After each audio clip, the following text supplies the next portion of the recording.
ఉందని తాగునీటికి ఇబ్బందులు పడుతున్నామంటూ ఖాళీ బిందెలతో ప్రజాభవన్ ముందు నిరసనకు దిగారు ఎంఎస్ మక్తా కాలనీ వాసులు. తమను ఆదుకోవాలని, మంచినీరు అందించాలని ముఖ్యమంత్రి రేవంత్కి విజ్ఞప్తి చేశారు. రాజనగర్లో ఉంటాం. మాకు డ్రైనేజ్ వాటర్ వస్తున్నాయి. 15 మినిట్ డ్రైనేజ్ వాటర్ వస్తే 2-3 నెలలు అవుతుంది నీళ్ళు రాక. నీళ్ళు ఇస్తే డ్రైనేజ్ వాటర్ వస్తుంది.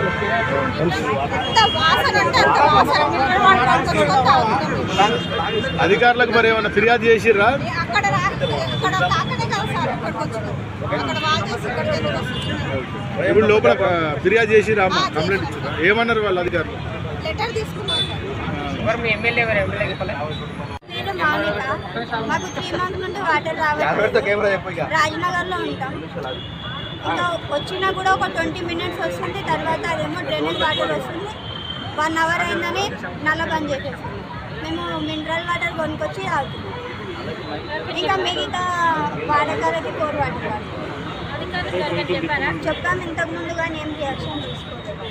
అందుకే ఇక్కడికి వచ్చినాం. అంటే వాళ్ళు ఫామ్ తీసుకున్నాం, మేము సార్కి చెప్తామని. అక్కడ ఇల్లు 40 హౌసెస్ ఉన్నాయి, కానీ ఇప్పుడు ఇక్కడ వచ్చిన వాళ్ళు ఒకటే. సామాన్య ప్రజలపై